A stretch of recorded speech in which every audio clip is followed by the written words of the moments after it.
Muchísimas gracias a todos. Buenos días.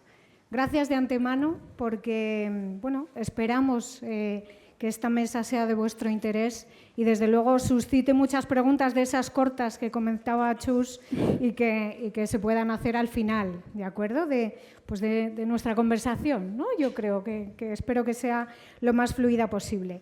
La hemos titulado La transición a las unidades de cardiopatías congénitas del adulto. Y para ello, pues como bien ha dicho Chus, contamos yo creo que con casi todas las partes interesadas.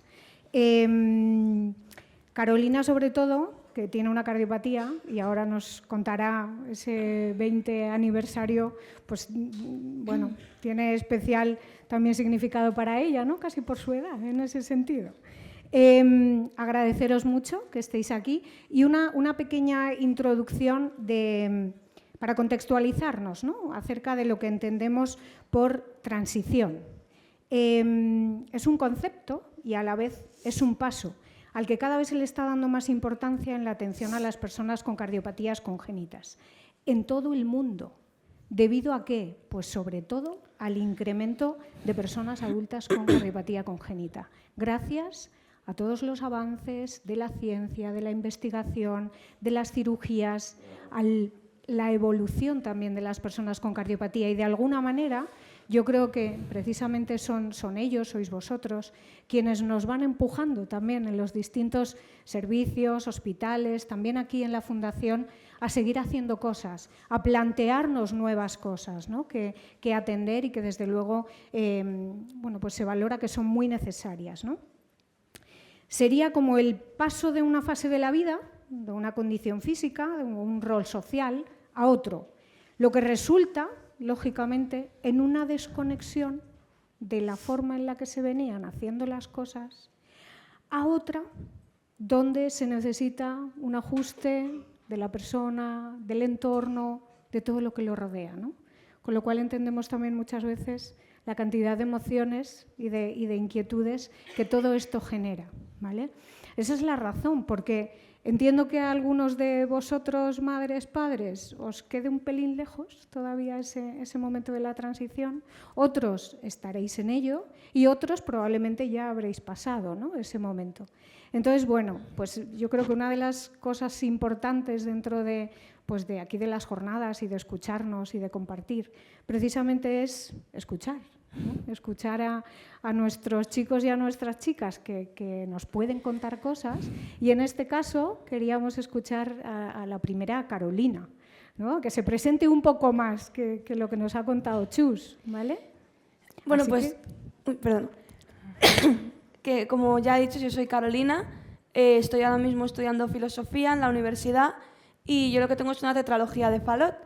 Entonces, claro, no me ha supuesto nunca excesivo impedimento, pero, por ejemplo, cada vez que vas creciendo te vas haciendo más consciente, ¿no? de que tienes una cardiopatía, de qué implica eso, de que te tendrán que operar, y cada vez se acerca más ese momento de dejar el hospital infantil y pasar al hospital de adultos, y da un poco de miedo. Da un poco de miedo porque no sabes qué esperar y tal. Entonces, por eso me tranquilizó bastante el que hubiera un proceso de transición, que no fuera mañana tu consulta en vez de aquí es allí, no conoces a nadie. ¿Hubo algo que a lo mejor en esa primera idea porque no sé cuándo te lo plantearon, ¿a qué edad más o menos? ¿Tú recuerdas que te dijeron, oye Carolina, se va acercando el momento de...? Hace muy poquito, cuando empecé a no caber en las camillas del hospital infantil, la verdad. Llega un punto en que, claro, yo no quería cambiar, porque conoces a los médicos, conoces el hospital, sabes dónde está la consulta, y al final los hospitales infantiles siempre son más acogedores, que a mí eso es lo que más miedo me ha dado, que el hospital infantil siempre es más acogedor, pues hay dibujitos en las paredes, no es un pasillo blanco, vacío. La gente, pues a lo mejor como están más acostumbrados al trato con niños, contigo te siguen tratando un poco como si fueras un niño, entonces a veces es malo porque te sientes, tengo 20 años, pero otras veces te sientes como más arropado, más acogido. Entonces llega un momento en que ya lo empiezas a pensar tú, empiezas a decir, esto se va a acabar en algún punto. En el resto de aspectos de mi vida ya se está acabando, va a tocar, en este aspecto también va a tocar. O sea, de alguna manera se intuye como algo natural, ¿no?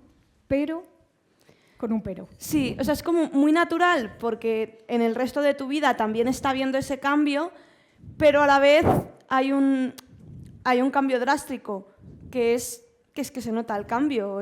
Por ejemplo, yo voy al 12 de octubre, yo no he estado nunca en el hospital de adultos del 12 de octubre para nada, solo para ver una vez a un familiar y ya está, pero para nada había estado yo ahí. Entonces, en el momento en que te paras y dices, vale, ya no voy a ir a este, que es el que yo conozco, que es mi sitio seguro, porque sé dónde está todo, conozco a la gente, voy a ir a este otro. Sabes que toca, porque sabes que es natural, que tiene que pasar, pero está como es como un salto, no es como caminar y ya está, tienes que dar ese salto. Bueno, pues entonces ahora seguimos, ¿no? Seguimos entonces desde este punto de vista y desde este planteamiento al sentido, al porqué, ¿no? De organizar, como lo tenéis en el 12 de octubre, una consulta de transición, ¿no? ¿Cómo la tenéis organizada? ¿Cuáles consideráis que son los objetivos que os planteáis? Bueno, un poco empiezo yo porque es la parte inicial, ¿no? En la que a todos los pacientes y a la familia, a veces cada vez que venís en torno a los 16, 17 años, siempre decís, me toca ya, ¿no? Me toca ya que me pase. Y es que no queréis, no que sé, pero yo creo que en la consulta de transición se ha convertido, pues eso, el objetivo es que los pacientes no sientan este miedo y que no se pierdan realmente, porque aparte del miedo es que realmente la logística es muy diferente, lo que dice ella, somos como una pequeña familia en pediatría, nos conocen dónde tienen que ir si les ha surgido una duda, si no tienen una cita, si no les ha llegado o hay algún problema, algún síntoma nuevo que ha aparecido, pues bueno, saben dónde estamos. Entonces, bueno, el objetivo es darle una continuidad a eso y cuando ya les decimos, vale, te tenemos que pasar a la consulta de transición por lo obvio, porque no caben en las camillas, porque a nosotros también se nos quedan grandes determinadas patologías que les empiezan a ocurrir, en urgencias ya también desde ahí ponen nuestro punto un poco de que no pueden ser valorados más en pediatría. Entonces, bueno, cuando ya les empezamos a decir que hay una consulta de transición que se organiza con sus futuros cardiólogos, que la suerte que tenemos por lo menos en nuestra unidad es que hay 2 personas referentes que vienen a esa consulta y también ya le ponen cara. Se les explica un poco todo el funcionamiento de las consultas en adultos. Y luego también le decimos que aunque, bueno, en nuestro caso en concreto, cambian de edificio, no desaparecen de nuestro ámbito, sino que cada 2 semanas más o menos hacemos reuniones conjuntas. Que si hay algún procedimiento que se les vaya a realizar en un futuro, nosotros participamos en esa toma de decisiones, que incluso los hemodiálogos.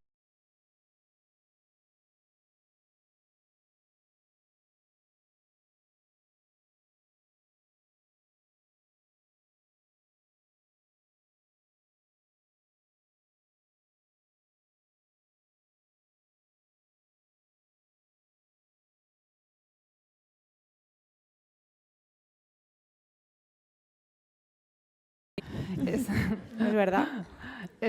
Vamos, para nosotros es una consulta, es una consulta preciosa y tiene mucho porque tiene una parte emocional. Yo siempre lo digo cuando llego ahí que te sientes un poco el poli malo porque está toda la familia haciendo como un duelo de despedida con sus médicos de siempre, mirándote a ti con un poco de desconfianza.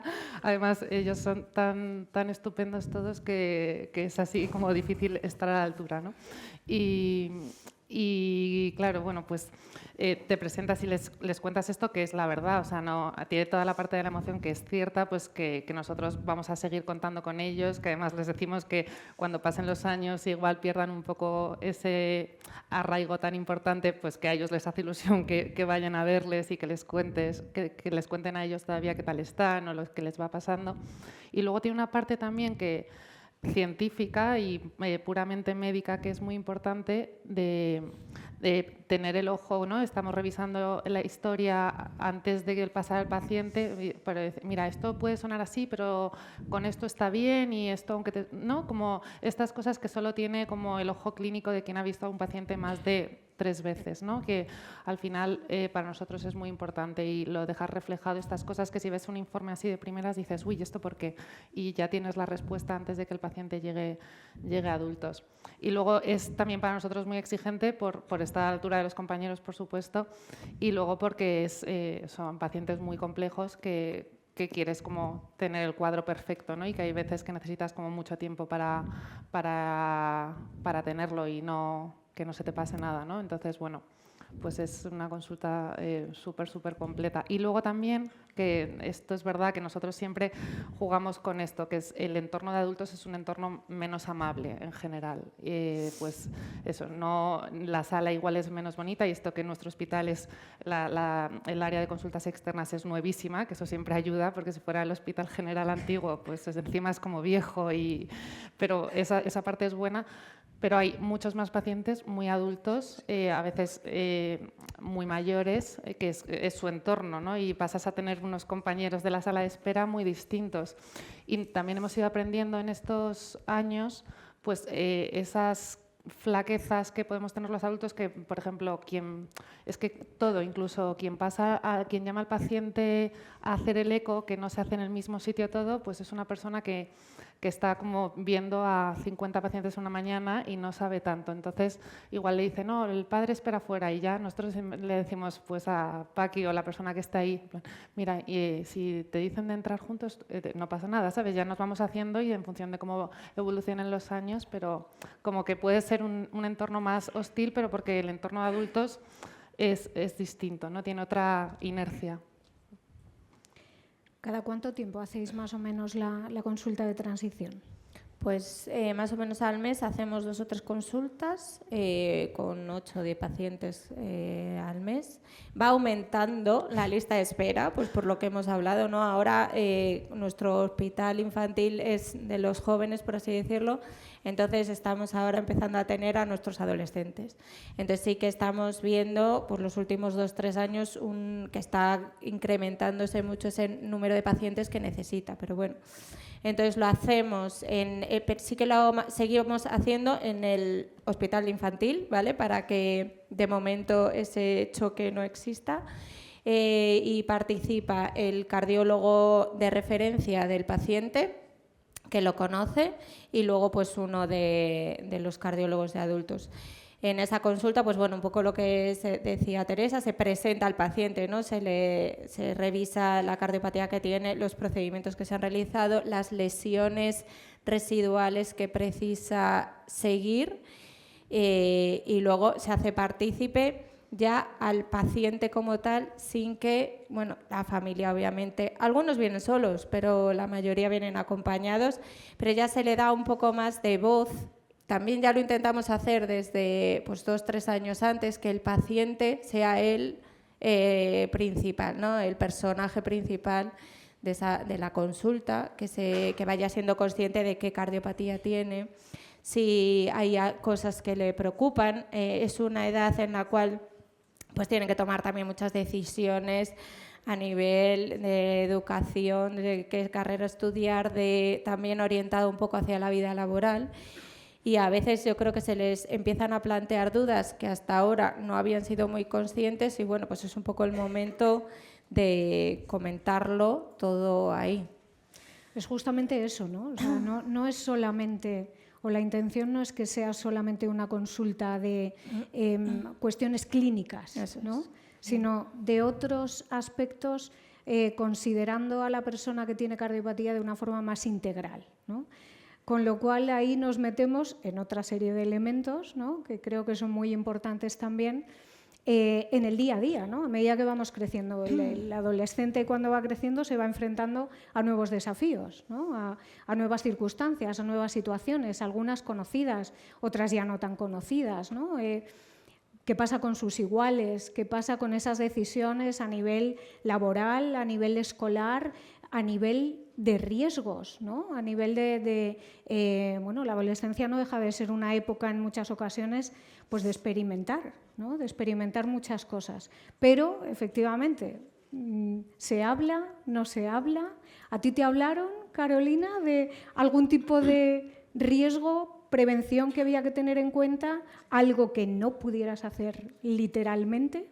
Sí, sobre todo bueno, yo iba a los campamentos aquí en Menudos, fui muy poquitos años, pero, bueno, poquitos en comparación, pero sobre todo en el campamento ya de adolescentes, pues una de las veladas o una de las actividades era que nos dieran pues charlas, que nos contasen riesgos.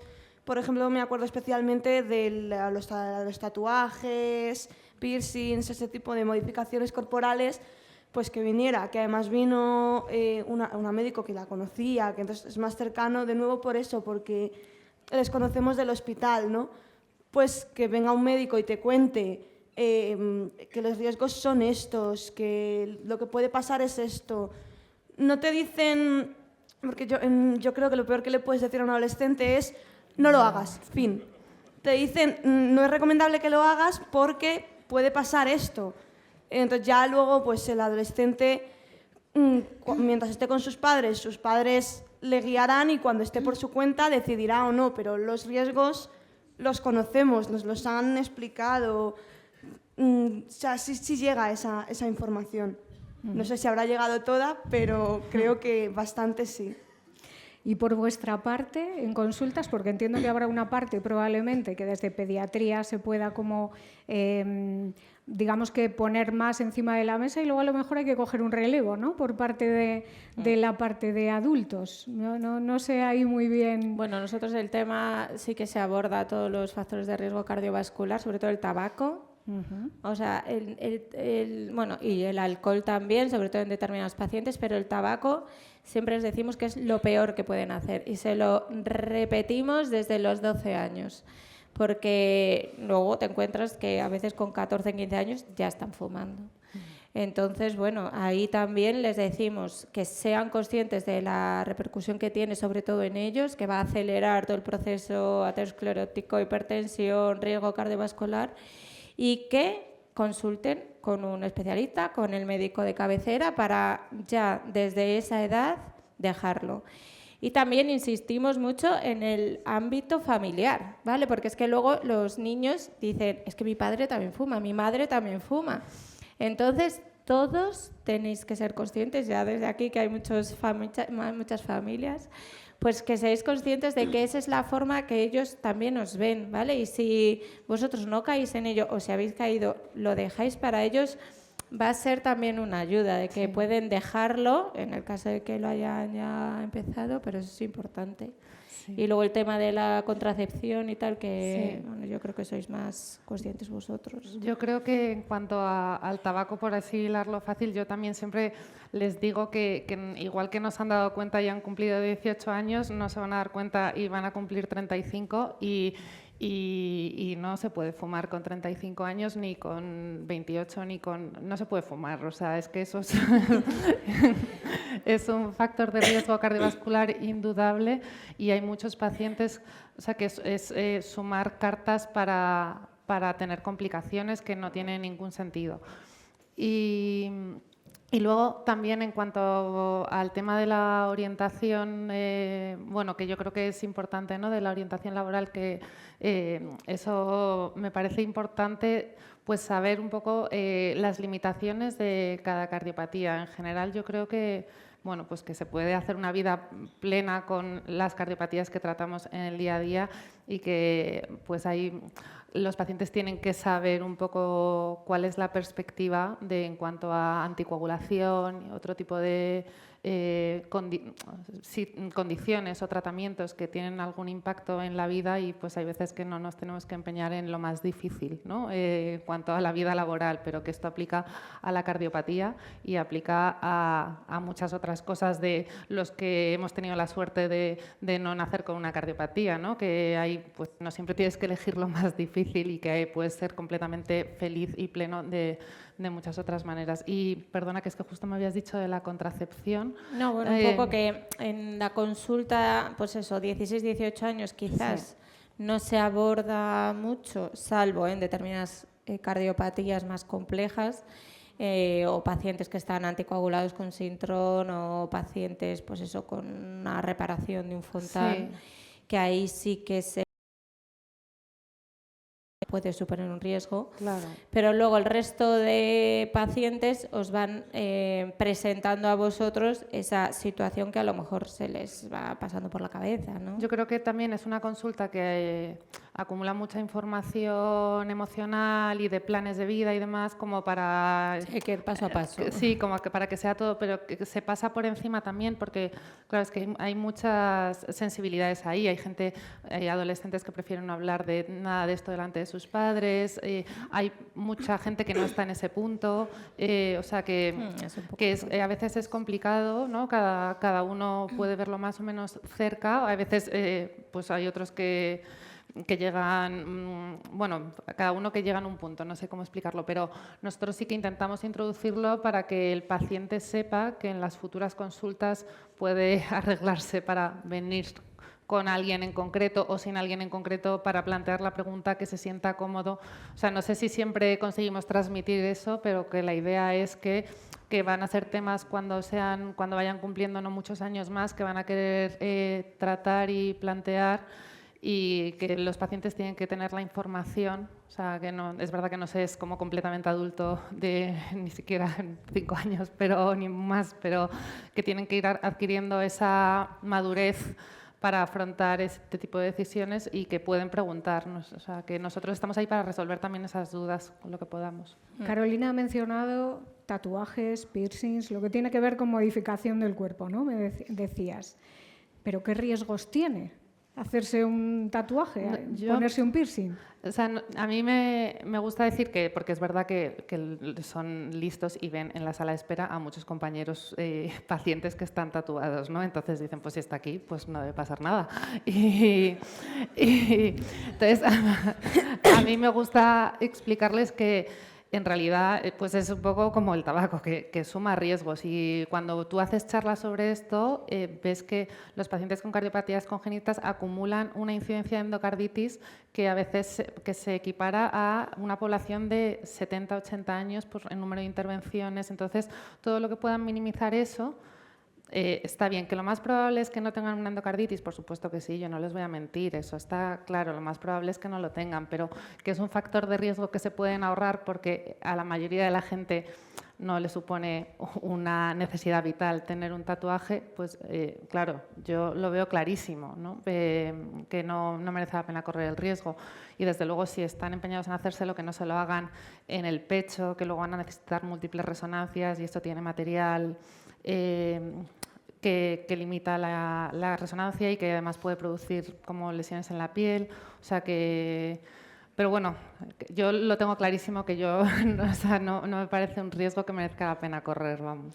Que os lo cuenten, que os lo pregunten. Sí. Sobre todo, yo creo que hay determinadas cardiopatías que tienen un riesgo mucho más aumentado, ¿no? Sí. Pues los portadores de prótesis, a gente que tiene aún algún cortocircuito residual, pues a esos yo creo que, a ver, no hay que decirles no te lo hagas, pero que hay que ser como mucho más insistente en ellos, y ahí pues actuamos desde pequeñitos, pero bueno, que sí que sean más conscientes. Hay veces que ya te lo encuentras hecho, el tatuaje. Dices, aquí hemos fallado, o sea, pero bueno, pues no ha pasado nada y ya está. También les explicas que la endocarditis infecciosa, que igual ellos dicen, endocarditis infecciosa, pues esto me suena igual que cualquier otra cosa, ¿no? Pero que esto significa cirugía urgente, despertante en la cama de una UBI, o sea, que no es una esternotomía extra que no tenías por qué haber tenido, o sea, eso es lo que es una endocarditis infecciosa. Entonces, pues la probabilidad es muy baja, no, claro. Sí, pero merece la pena, pues eso es decisión suya. Si es que claro que ellos no tienen más que ir y hacérselo, pero o sea que la decisión es suya, ¿no? Y bueno. Si pasamos a otro aspecto, ¿cuáles pensáis que serían justamente las áreas o los aspectos a no perder de vista, ¿no? En este camino que quizá no hayamos mencionado hasta ahora? Pues bueno, yo creo que el paciente sea consciente realmente de la cardiopatía que tiene que es el momento un poco eso, ya lo hemos hablado, ¿no? De que él tome las riendas y que no le va a limitar su futuro, pero bueno, tiene como un poco que adaptarse en determinadas circunstancias. Desde el punto de vista laboral, pues la mayoría de las veces no van a tener restricciones, pero hay algunas profesiones que sí que el tener una cardiopatía puede tener un asterisco y decir, por ejemplo, todas las oposiciones a los cuerpos nacionales del Estado, de policía, guardia civil, pues ahí son muy estrictos con el tipo de cardiopatía que tiene, la situación en la que está. Entonces, bueno, siempre les decimos que antes de preparar un examen, a optar a eso, que se lean bien las bases, que nosotros obviamente si tenemos que poner una nota en la cual su cardiopatía está reparada, no tienen lesiones, tal, les ayudamos en eso, pero que sean conscientes un poco de todo lo que puede implicar. Es verdad que quizás sería interesante como tener una perspectiva de la probabilidad de necesitar en algún punto de tu vida una válvula mecánica que implica anticoagulación o una situación funcional algo más limitada con respecto al resto de la población a la hora de, pues eso, sobre todo lo que son cuerpos de seguridad del Estado, para no poner como todas tus esperanzas en la misma cesta y como de alguna manera sugestionarte a que es la única manera en la que tú te puedes sentir realizado como persona, porque eso nunca lo es para nadie. Y bueno, eso es una cosa que yo entiendo que es importante. Luego, a la vez, es que hay gente que tiene cardiopatías muy complejas que quedan estupendamente bien reparadas y que van fenomenal, y que son pacientes que realmente tienen muy pocas o casi ninguna limitación a la hora de hacer lo que quieran y desarrollar la profesión que quieran en su vida. Pero bueno, esa es una información que creo que hay que intentar transmitirla con la menos gravedad para que el paciente y la familia estén en paz con el proyecto de vida que tiene por delante, ¿no? Pero yo creo que esto que acabáis de mencionar es algo muy interesante y creo que a la vez complejo, el hecho de poder de alguna forma quitar un poco de incertidumbre o hacer una especie como de pronóstico, así un poco más a largo plazo, ¿no? Con respecto a la cardiopatía y al paciente, porque bien hemos dicho y bien escuchamos siempre que dos pacientes con la misma cardiopatía no significa que evolucionen igual, ¿no? Con lo cual, os digo porque no sé hasta qué punto se puede, no se puede, es viable, no es viable hacerlo, porque yo me he encontrado, por ejemplo, alguna persona adulta ya a estas alturas que va a consulta y le dicen, mira, pues es que tienes que ir a un trasplante. ¿Cómo? A mí nadie me había dicho a lo largo de mi vida que mi cardiopatía pudiera evolucionar o que pudiera evolucionar de tal manera que pudiera llegar aquí, ¿no? Yo sé que es muy difícil el hacer un pronóstico, sé que es muy difícil hacer un planteamiento en este sentido, pero entiendo que algo de información para poder tener un camino que seguir es importante poner encima de la mesa. ¿Cómo lo veis? Sí, a ver, en general desde pediatría pues sí que es verdad que hay determinadas cardiopatías complejas, muy complejas, que solo puedes paliarlas, ¿no? Ya sabéis, la palabra paliación es un arreglo, apaño hacia una situación que muchas veces el final puede ser un trasplante cardíaco, cardiopulmonar, hepático, tal. Entonces, bueno, sí que es verdad que lo que dices, o sea, hay que ir un poco dando la información poco a poco. Estos pacientes pues pasan varias cirugías hasta los 4 o 5 primeros años de vida y ahí quizás no es el momento, bueno, aunque la mayoría vienen diagnosticados prenatalmente y antes de iniciar cualquier procedimiento se les explica un poco esa situación en la que van a finalizar. Y es a partir de a los 10-12 años cuando ya se empiezan a hacer reevaluaciones periódicas de cómo va esa circulación univentricular, o ya van viendo y se les va explicando que es que aunque el corazón esté bien hay que evaluar todos los órganos asociados porque no es una forma fisiológica, hay un ventrículo en general que no existe.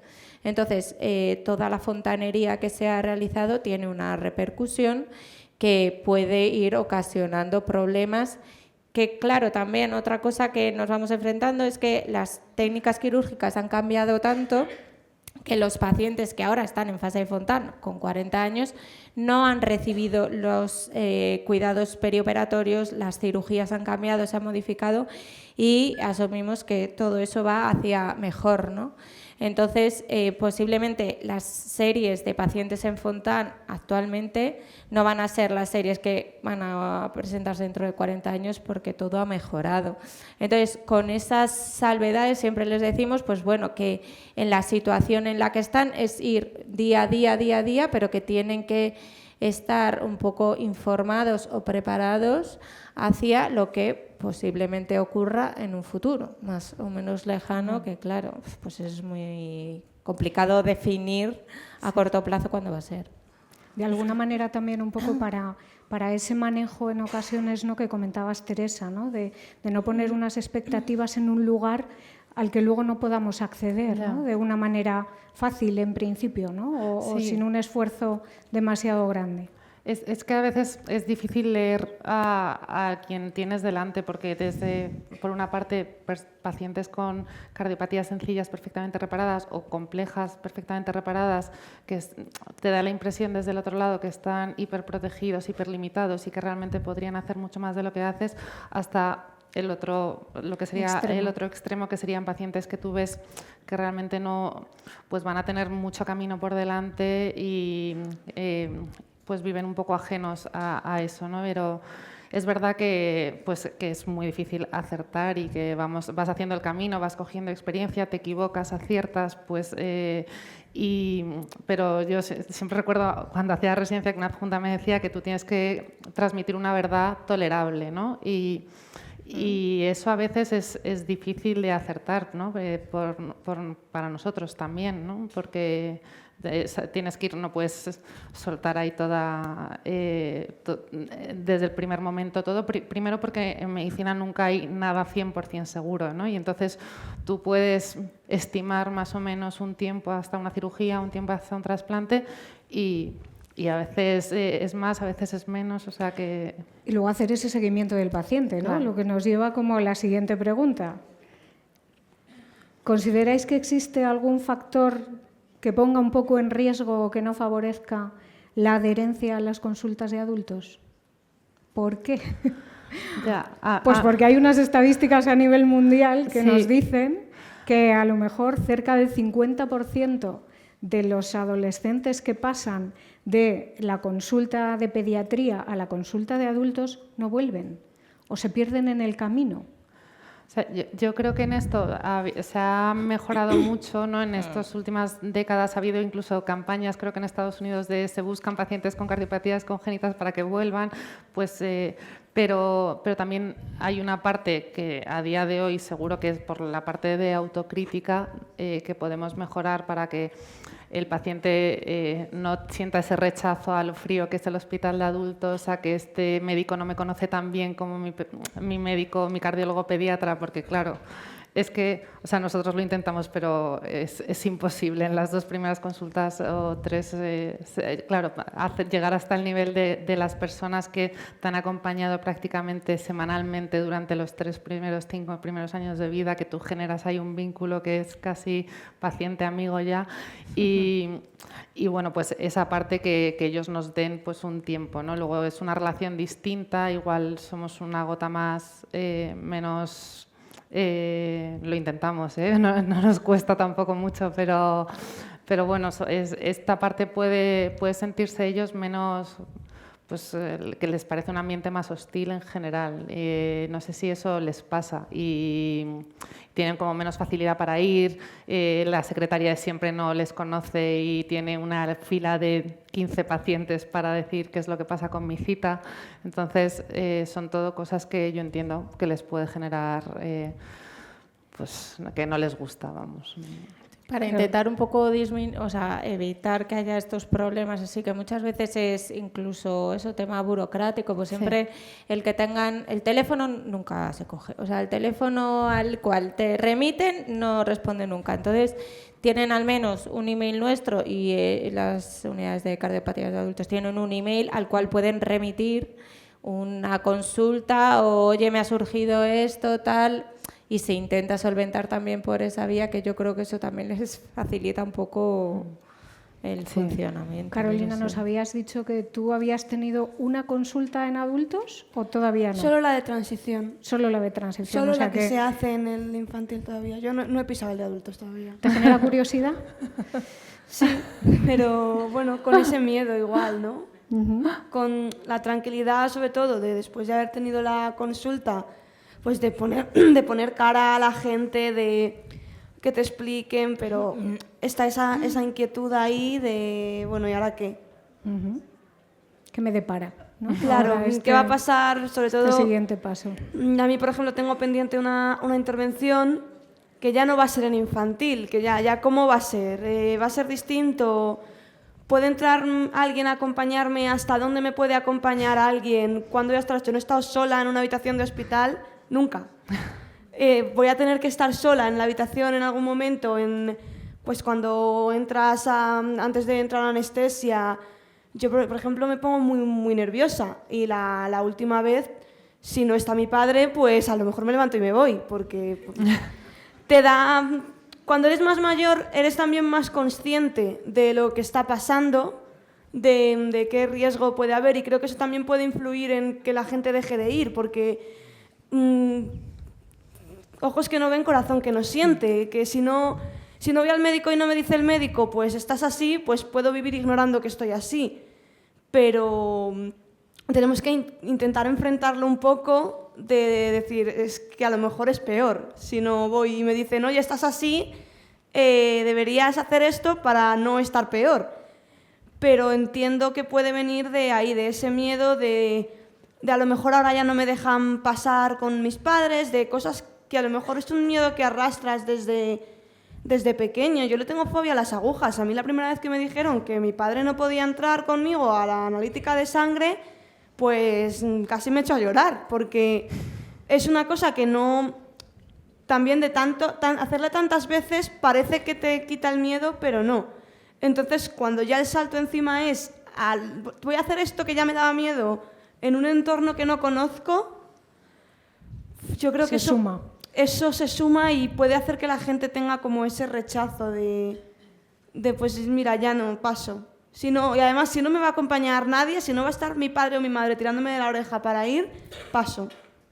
O sea, eso, claro, implica un poco como de asumir, ¿no? De alguna forma un poco más de responsabilidad sobre ese autocuidado, ¿no? Que de alguna manera ha estado delegado durante todo el tiempo anterior en manos, ¿no? Y hacerte consciente. Y hacerte consciente. O sea, mientras creces, dependiendo también, yo siempre que he preguntado me han explicado mis cardiólogos o mis padres. Mi padre tiene el dibujo que nos hace la cardióloga cuando le preguntamos, se lo trajo a casa y cuando yo le hacía preguntas me lo sacaba y me lo explicaba.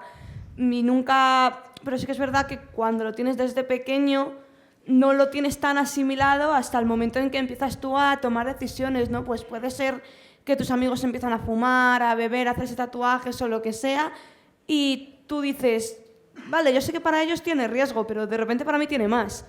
De repente para mí es más arriesgado y depende mucho del entorno que tengas. Yo tengo la suerte de tener un buen entorno, que mis amigos saben perfectamente que a mí ni ofrecerme un cigarrillo, ni ofrecerme una cerveza, ni decirme nos hacemos esto, nos hacemos lo otro, porque saben que la respuesta es que no. Y tengo la suerte también de tener padres que nunca me han dicho no lo vas a entender, cuando seas mayor te lo explico. Pero sí que es verdad que si no tienes ese acompañamiento, en el momento en que ya es tu responsabilidad, tienes que coger toda esa mochila y ponértela tú solo, no te la has ido llenando poco a poco, de repente es todo el peso encima. Sí. Yo creo que también en la adolescencia es fundamental el apoyo psicológico, que no hemos hablado mucho, pero es fundamental. O sea, sí que es verdad que incluso hemos sido un poco conscientes de todo esto y desde el último año pues hemos incorporado a la consulta de transición una consulta con una psicóloga, que en concreto es Ana Belén. Y es que, bueno, siempre les comentamos previamente a la consulta de transición que va a haber una consulta opcional a la cual si quieren pueden entrar o no, pues un poco por abordar estos miedos, esas ansiedades e intentar darle un punto de inicio que van aflorando determinadas cosas que en general los padres son conscientes, pero ellos tienen que buscar también un apoyo en ese sentido, ¿no? Y luego, pues todo lo que se habla de la salud mental a nivel de un paciente que tiene una cardiopatía, que tiene, pues eso, unas limitaciones, un tener que enfrentarse y decir no, pues tiene una carga extra que me parece muy importante que incluso se asuma desde el punto de vista del sistema sanitario público. Sí. Yo creo también que desde el punto de vista de transmitirle y que sean conscientes de la enfermedad y exigirles cierto grado de madurez a gente que igual no le toca tener tanta todavía, hay yo creo dos cosas, que es que son jóvenes y que la gente joven en general tiene más derecho a equivocarse, ¿no? porque es lo que tiene, están en la edad de poder equivocarse, entonces de repente se les pide que no se pueden equivocar nunca y no pueden hacer ninguna tontería, y eso pues se entiende que a veces es demasiado, ¿no? Pero yo creo que dentro de que quizás se pueden permitir menos tonterías que el resto, no ninguna, porque son jóvenes y como no se van a poder equivocar siendo jóvenes, pero hay determinadas cardiopatías que hay cosas que no se pueden permitir. Y, o sea, no es que no se puedan permitir nada, pero que hay cosas que no se pueden permitir. Pues el alcohol, no es que pues hay muchas cardiopatías que claro que, no, o sea, no estoy promoviendo que nadie se tome una cerveza, pero o sea, pues se pueden tomar una cerveza tranquilamente, ¿no? No quiero promover aquí el consumo de alcohol ni muchísimo menos, pero nadie en la población debe hacer un consumo excesivo de alcohol, y hay ciertas cardiopatías que no tienen un riesgo mayor que un paciente sano, ¿no? Pero hay otras, como la circulación de Fontan, que pues el hígado, o sea, cada vicio tiene como su órgano que lo sufre, ¿no? Y el hígado es el órgano que más sufre el consumo de alcohol. Pues si tienes una enfermedad que lesiona el hígado, tu consumo de alcohol no tiene que ser cero, ¿no? O muy cercano a cero. Y el tabaco tiene lesiones en prácticamente todos los órganos, pero especialmente en el corazón, entonces pues el tabaco es una cosa que no te puedes permitir. No te lo podrías permitir siendo sano, pero mucho menos siendo cardiópata, ¿no? Entonces, es información que creo que hay que dar, no para que los jóvenes se lo tomen con ligereza, porque ningún joven debe ver el alcohol, ni las drogas, ni nada con ligereza, porque no, esa es veneno, pero bueno, que no todos son tanto más especiales y no se pueden equivocar nunca, ¿no? Pobres, o sea, también esa perspectiva. Retomando un poquitín esto que comentabais, ¿no? Con respecto a la presencia de menudos corazones, pues os la cuento, lógicamente. Desde mayo, yo creo aproximadamente, abril-mayo de este año, precisamente, bueno, pues dado que ellos ya llevan haciendo tiempo esta consulta de transición, pues efectivamente a los pacientes que citan precisamente para esa consulta intento verlos, ¿no? Intento hablar con ellos, intento presentarme. Lo que nos estamos encontrando en muchas ocasiones es que han sido pacientes que quizá han necesitado reparaciones en momentos muy iniciales de la vida, siendo pequeñitos, y no hemos llegado a coincidir con ellos tampoco en el hospital, con lo cual muchas veces no nos conocen, no conocen a menudos corazones, ni lo que hacemos, ni la aportación que en un momento determinado podemos brindar, ¿no? Con lo cual, uno de los motivos es presentarnos y explorar con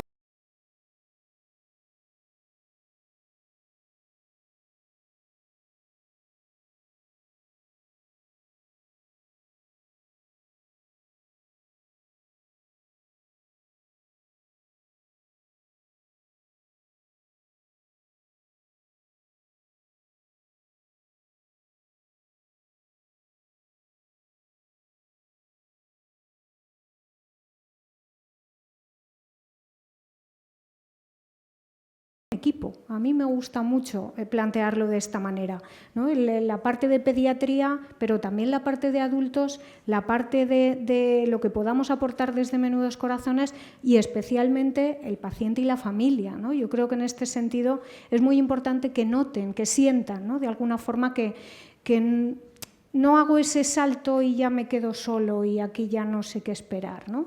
Sino que de alguna manera vayan escuchando desde diferentes ángulos también que esta es la realidad de lo que se hace, ¿no? Yo creo que de ahí alguna forma es lo que podemos aportar. Y hay una cosa curiosa que nos hemos encontrado y que alguna vez hemos comentado, ¿verdad, Belén y Teresa?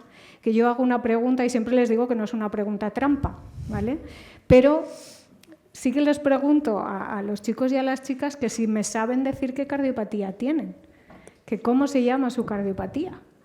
Y me he encontrado en más de una ocasión, ¿verdad?, que no sabían cuál era el nombre de su cardiopatía o que tiraban de mamá o papá que estaba con ellos para que se lo dijeran, ¿no? Entonces, bueno, Esto eso ha sido sí un que poco nos ha hecho... feedback para hacernos a nosotros conscientes y culpables, que culpables quizás hablamos tampoco muy creo. rápido, lo decimos muy rápido, asumimos determinadas cosas, entonces, pues bueno, desde que determinados pacientes pues han confesado, ¿no?, un poco que, jolín, o sea, el no saberte tu nombre es que ese niño ya va, o esa niña ya va a ir a excursiones solo, es que puede tener un síncope en una excursión, recuperarse y le van a ver la esternotomía y entonces ya es como tienes que saber qué cardiopatía tienes en la situación en la que estás, que la mayoría de las veces está muy bien, pero pues bueno, les hacemos, insistimos, les hacemos un dibujo, les explicamos y bueno, pues a ver si vemos dar fruto a todo este trabajo. Sí, tiene que ser progresivo también, ¿no? Yo creo que Teresa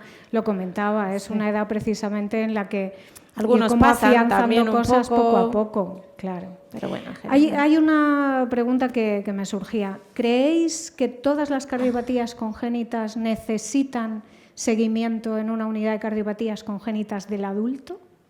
Pues nosotros la verdad es que entiendo que la transición es importante para, o sea, y nosotros, vamos, corrígeme si me equivoco, pero todos los pacientes con cardiopatía congénita en algún momento se ven en adultos y tenemos como, pasan por la consulta de transición, o sea, cuando son cardiopatías muy sencillas, pasan por la de transición.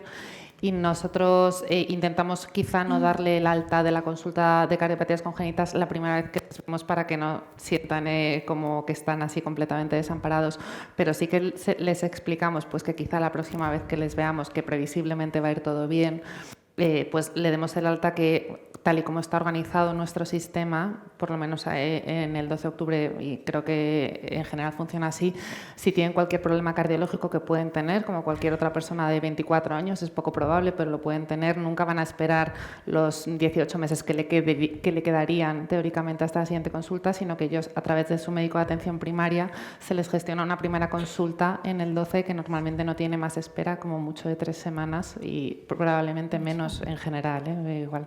Pero que muchas veces son síntomas que podría tener cualquier otra persona de 27 años y que probablemente se resuelvan en una consulta y se queden que no es nada muy importante, y si lo es, pues también es posible que no tenga tanto que ver con una cardiopatía muy simple, muy bien reparada, sino que sea pues otra cosa.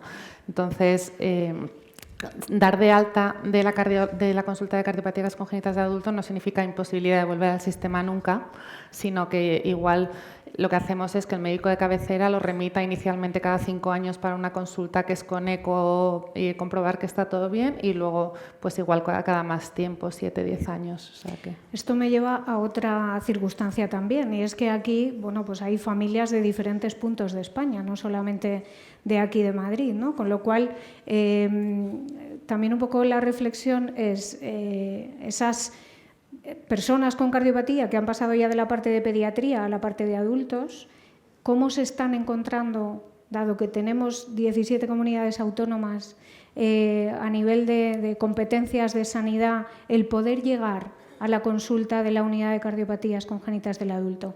¿Llegan con facilidad? ¿No llegan? Es interesante, es una pregunta larga, es interesante hacer colaboración también con los cardiólogos de la zona, de la localidad en la que viven. Eso para nosotros es muy interesante, tener un cardiólogo de cercanía al paciente que lo conozca también, y lo intentamos hacer porque es importante. Burocráticamente, para que el paciente pueda ser atendido y todo el tema de financiación que funciona por arriba, hasta el momento con las unidades CESUR se puede mantener. Entonces el paciente tiene todo el derecho de seguir en su manejo en el 12 en este caso, y puede que, es verdad que en algún momento nos han transmitido algún problema burocrático que han tenido, pero la verdad es que hasta el momento todo se termina resolviendo y se mantiene bien. Es verdad que igual afloran nuevas unidades intermedias que pueden interferir en que hay un centro de derivación intermedio entre la localidad de donde es el paciente y Madrid, en este caso, pero por ahora a nosotros no nos ha pasado, la verdad. No sé si alguien tiene otra. Luego, si alguien tiene otra, pues ya seguro que nos la contará. Claro, todo esto estamos hablando del paciente con cardiopatía, de la persona con cardiopatía, pero ¿y dónde queda la familia en todo esto, no? Familia que ha estado desde el minuto 0, ¿no? Presente, viviendo, conviviendo, manejando, conociendo la cardiopatía, teniendo esa relación con los médicos, tomando esa cantidad de decisiones de alguna manera. ¿Cómo quedan ellos, ¿no? Lidiando con ese estrés, lidiando con esa incertidumbre que en muchas ocasiones continúa, no se para, ¿no? En este caso. Y ¿qué mensaje les podemos lanzar? Carolina.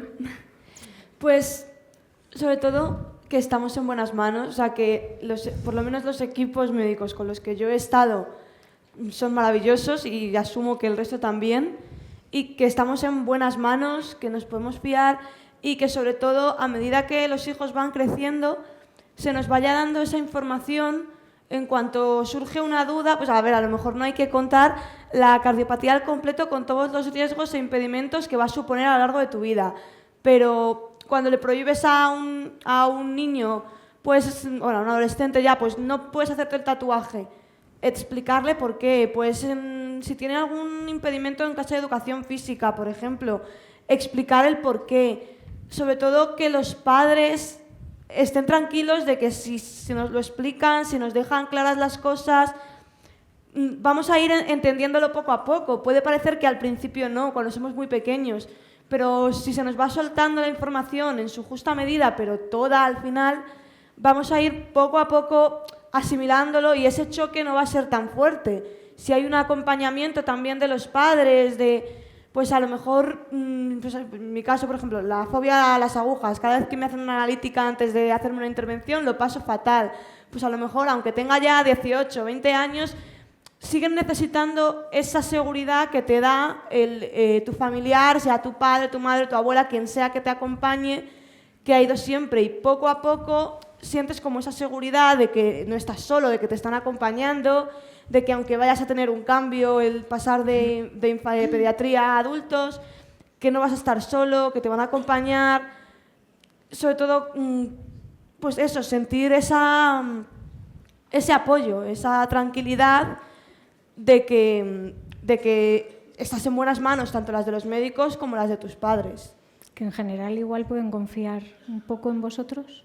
También, que somos, o sea, que al final puede parecer que no, que seamos muy alocados, pero la adolescencia la hemos pasado todos y de eso se sale y sientas cabeza, y si no te están si no te están dando la información como de manera cerrada y prohibitiva y está ese acompañamiento, vamos a saber gestionarnos solos. Pero dar ayuda cuando la pidamos, cuando la necesitemos. No estar ahí agobiando, igual, agobiando, ¿no? claro, pero tampoco soltar de, bueno, pues ala, porque ya eres adulto, ya tú puedes. O sea, que sea progresivo. Ir de la mano, ¿no? que sea progresivo. Se vayan haciendo cosas, se vayan dando pasos, ¿no? Dar De la alguna ayuda manera. cuando se necesita. Hay una cosa importante también en todo esto, y es que ellos suelten, pero vosotros pidáis lo que necesitéis. También, nosotros tenemos que también poder decirle a nuestros padres, pues es que no quiero ir solo. Por ejemplo. No quiero entrar a esta consulta yo sola porque es que lo paso mal. No quiero hacer esto yo sola porque no sé hacerlo. Pues a lo mejor a la hora de hacer alguna gestión más burocrática o algo así, pues a lo mejor la puedo hacer yo, pero contigo al lado, ¿no? Para estar segura de que si me equivoco en algo me vas a decir, no, eso no. Se puede ir dejándonos gestionarlo, pero siempre está ahí tu padre, tu madre, tu referente, lo que sea, que ya ha hecho lo que tú estás haciendo, que ya lo ha gestionado durante muchos años, que aunque lo vayas a hacer tú, si lo haces mal, te va a decir, espera, para, con cuidado. Muy bien. Y luego la familia yo creo que puede hacer muchas cosas. También puede acompañar en todo esto que hemos hablado del tabaco, del ejercicio físico, no hemos hablado. Y creo que la familia se puede ir a hacer excursiones. O sea, tenemos padres que se van a esquiar, que hacen rutas. Es que eso es fundamental. La familia puede ayudarles mucho. O sea, que tampoco nos acequemos en que todo lo tienen que hacer ellos, sino que todo el entorno puede ayudarles mucho para facilitarles un poco. Efectivamente, muchas cosas. Yo creo que ese mensaje es muy interesante. Me acaban de sacar el cartel de 15 minutos. Eso significa que si hay preguntas en el público, pues es el momento de empezar a hacerlas. Veo manos levantadas. Por aquí, allí y luego atrás.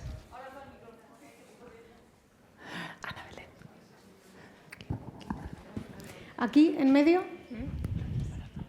Bueno, hola, muchas gracias. Yo soy Blanca, la psicóloga de la Asociación de Baleares, y quería aprovechar, ¿no?, porque yo tengo mucho puesto el foco tanto en los peques, la educación, las emociones de los padres y cómo afectan a los niños, ¿no?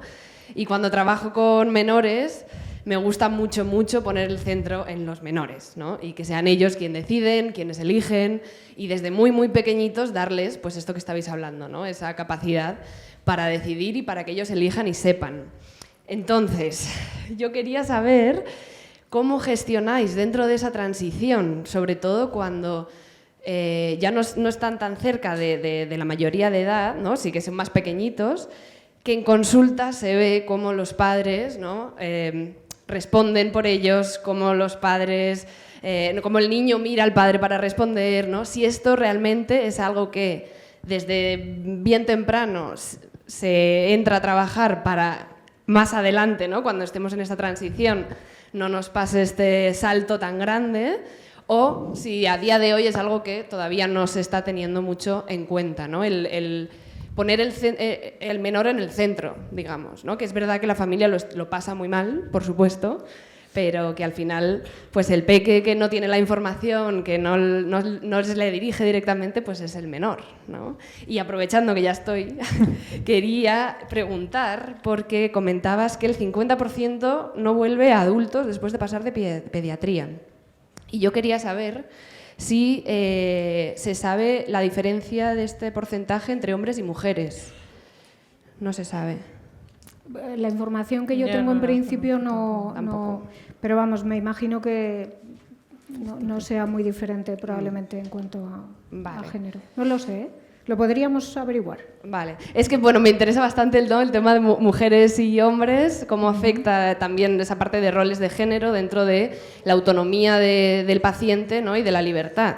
Yo, si te sirve de algo, sí que me he encontrado tanto chicas como chicos que efectivamente han tenido consulta de cardiopatía, o sea, muy avanzado, con 30 y tantos, y no la habían tenido desde casi la pediatría o desde casi los 17, 18 años. Tanto mujeres como hombres. Yo sí que me he encontrado las dos. Vale. Sobre todo esto, ¿no? Perdón que me alargue tanto, pero teniendo en cuenta esta parte, que es verdad que las mujeres, dentro de el identificar toda la parte médica, ¿no?, las dolencias, siempre se ha puesto más como excusas o histérica o exagerada, ¿no? Y si esto realmente se ve también dentro de la cardiopatía o no es algo que esté tan reflejado. Yo creo que habrá que seguir revisando, ¿no? Y seguir investigando, seguro. Sí, va dependiendo un poco de personalidades, ¿no? Eso O es. sea, que al final... Y luego, pues a la pregunta que nos hacías inicialmente, pues bueno, sí que es verdad que eso, a partir de los 12 años que ya van estudiando en el cole el sistema circulatorio, ya van conociendo lo que es el corazón, aprovechamos un poco ese momento para explicarles en concreto a cada paciente la cardiopatía. Les hacemos un dibujo, lo que dice Carolina, en una revisión, en la otra. Les preguntamos si tienen dudas, o sea, que intentamos empezar a hacerles partícipes de pues un poco el paso que luego van a ir dando pues cuando tienen 16, 18 años, ¿vale? O sea, que sí que intentamos irles introduciendo. Les explicamos un poco los riesgos que tienen en concreto a corto, medio, largo plazo dentro de la incertidumbre que se puede existir en determinadas ocasiones, ¿vale? Había por allí otra pregunta y luego al fondo. Y luego aquí.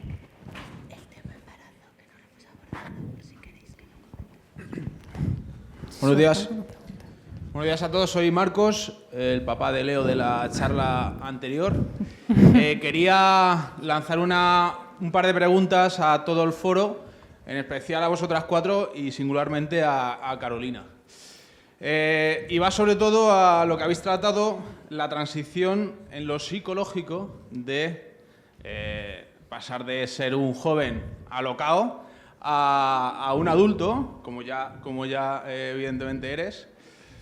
Y teniendo en cuenta el entorno tan amplio que debes de tener, indudablemente, por lo atractivo de tu, no solamente físico, sino lo emocional, por lo bien que te expresas, Carolina, es cómo te has adaptado psicológicamente y qué es lo que has hecho para esos momentos, esa cosa que tú querías hacer y que dada tu cardiopatía pues no has podido hacer o se te ha limitado, realmente cómo lo has depurado psicológicamente. Si te ha, aparte entiendo que el entorno, sino, y evidentemente hace falta trabajar lo psicológico, ¿cómo particularmente has hecho tú eso?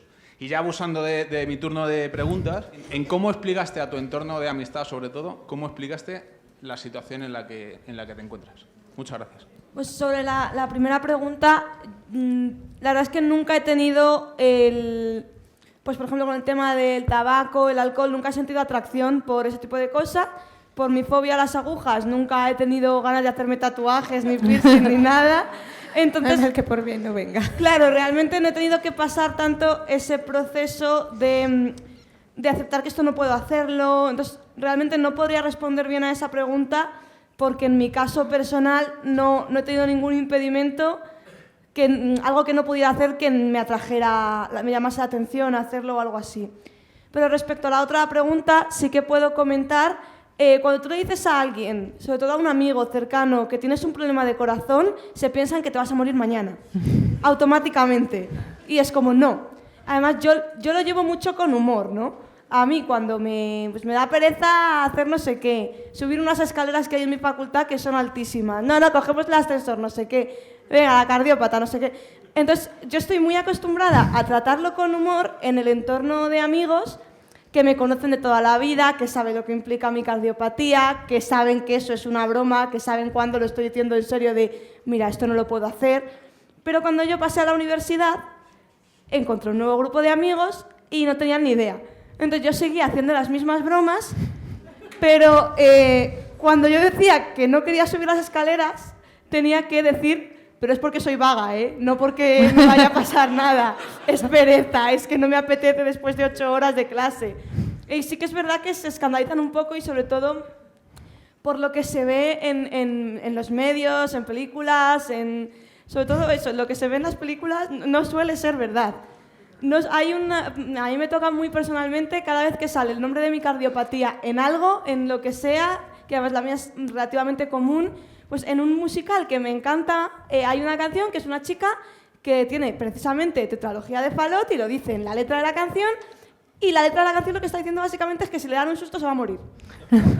Entonces, claro, mis amigos que ven conmigo eso, que ven series, la típica serie de hospitales, de tienes que sentarte a decirles, no es verdad, no te preocupes, estoy bien, lo que sea lo que sea un riesgo de verdad, te lo voy a decir con la cara completamente seria. Y lleva un proceso de conversarlo con ellos, de hablarlo, sobre todo cuando se acerca una intervención o algo así, pues te acuerdas de hacer una intervención que a lo mejor a mí me han hecho ya 3 veces, que lleva pues, los riesgos que pueda conllevar una operación, pero tú le dices a tus amigos, mañana no vengo a clase porque voy al hospital, y se alarman, y es como, no, tranquilo, solo me han hecho ya esto, ya lo he pasado, la que tendría que estar nerviosa soy yo, no tú.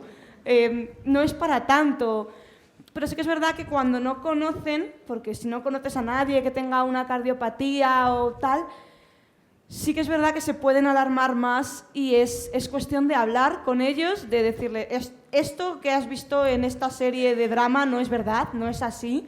Tengo 20 años, no me ha pasado nunca, estoy bien, no me voy a morir, no pasa nada.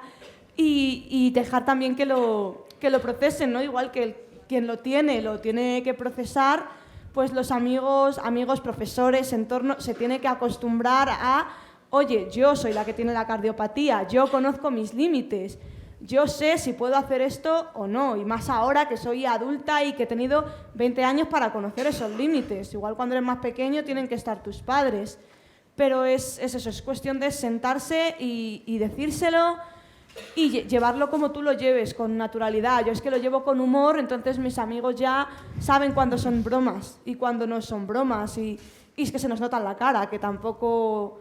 Pero es cuestión de tener paciencia con la gente. Y que conozcas lo que tienes, porque al final... Y saber tú lo que tienes para poder explicárselo a otro, ¿no? Si yo no sé ni lo que tengo, pues Claro. ¿cómo voy a tranquilizar a mis amigos cuando es que hay una cosa muy, muy puntual que yo a veces pienso, tendría que haber gestionado esto mejor. Metimos a unos amigos a un grupo de WhatsApp justo cuando yo estaba ingresada en el hospital. Entonces, el primer mensaje que vieron cuando entraron al grupo de WhatsApp fue: Carolina ya se ha despertado de la anestesia de mi madre.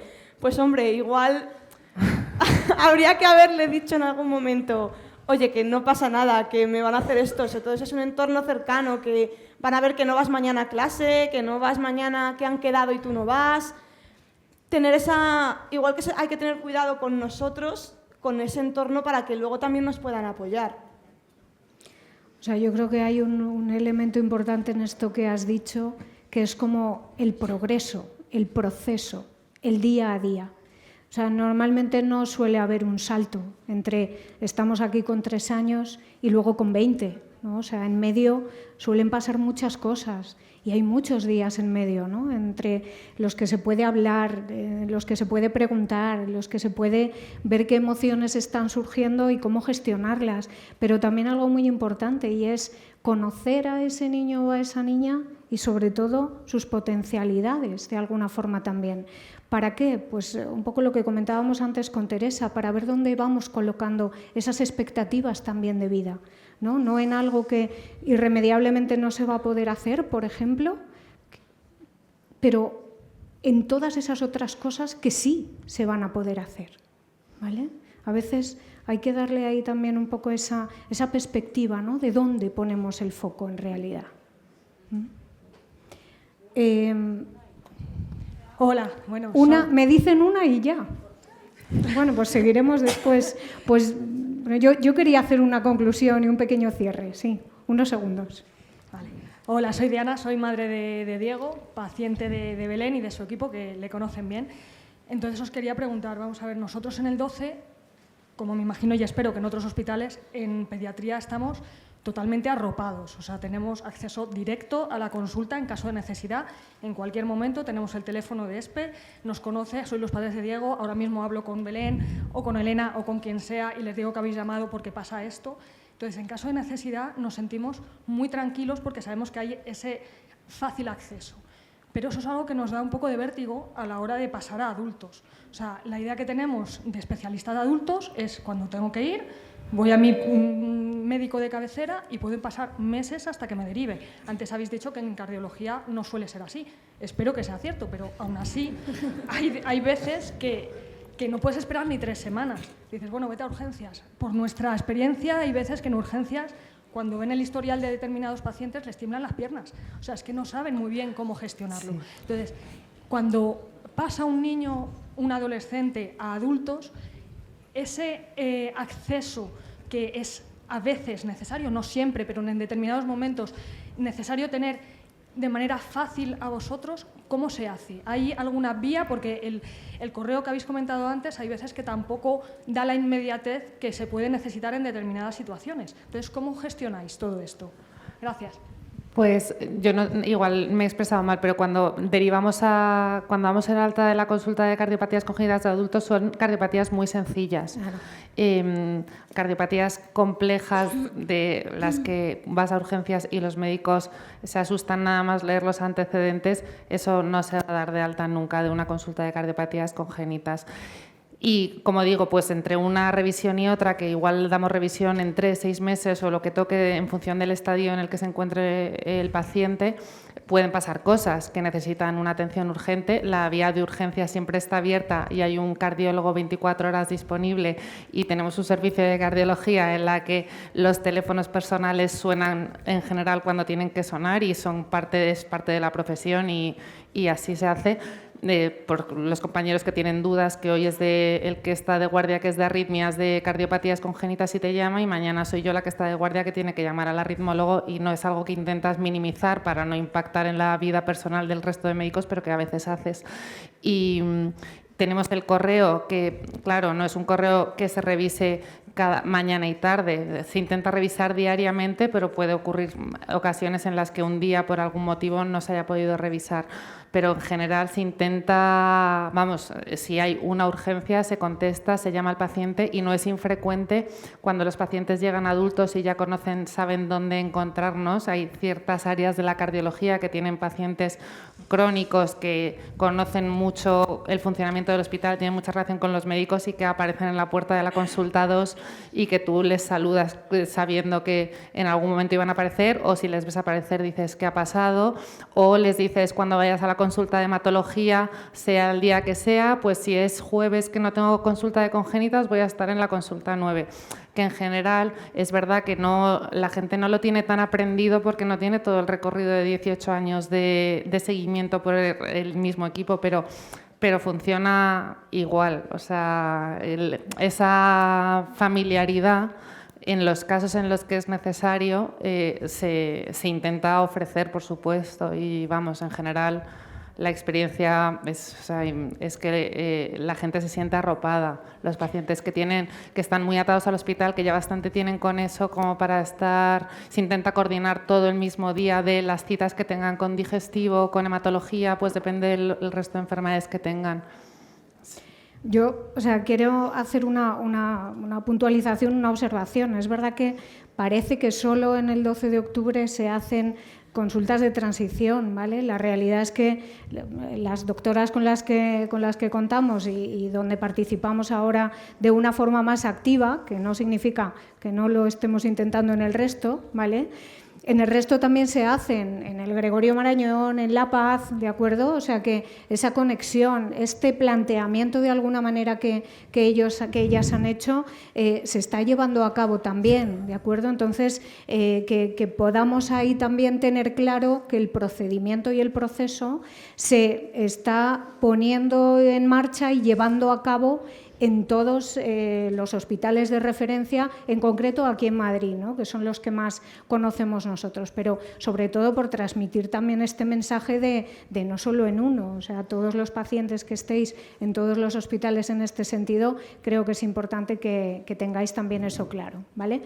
Y para cerrar, si me dejáis, voy a hacer un pequeño resumen, ¿no? Con respecto a todo lo que hemos estado hablando, ¿no? Acerca de diferentes estudios, de intentar brindar más autonomía a los adolescentes e incidir en la importancia de ir responsabilizándose progresivamente en las cuestiones que les afectan, no solamente en el conocimiento de su cardiopatía, sino en el resto de áreas, ¿no? Que ellas han planteado también. Como idea para llevarnos es que los pacientes tienen que ser transferidos a la consulta de adultos, porque ellos son capaces de manejar mejor sus necesidades, ya que la infraestructura, medios, personal sanitario están allí, y para asegurarnos también la continuidad de una alta calidad de atención en todos y cada uno de ellos, ¿vale?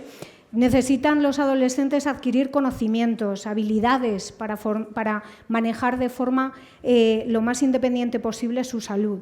Sabemos los cambios que significan en ellos, ¿vale? Los cambios que supone el cerebro adolescente, su crecimiento, su necesidad de buscar su lugar en el mundo, ¿de acuerdo?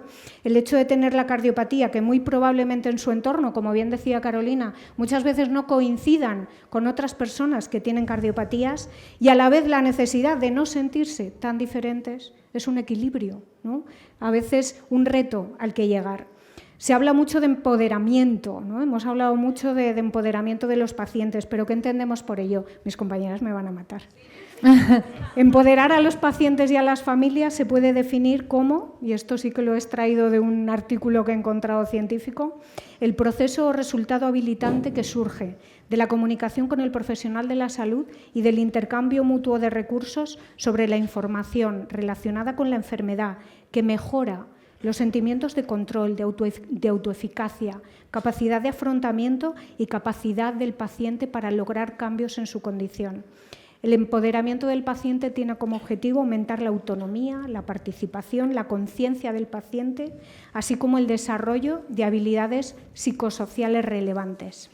Y se ha descrito que un mayor conocimiento de su condición o de su enfermedad se asocia precisamente con mayores habilidades de desarrollo personal y de toma de decisiones también con respecto a su salud. Muchas gracias.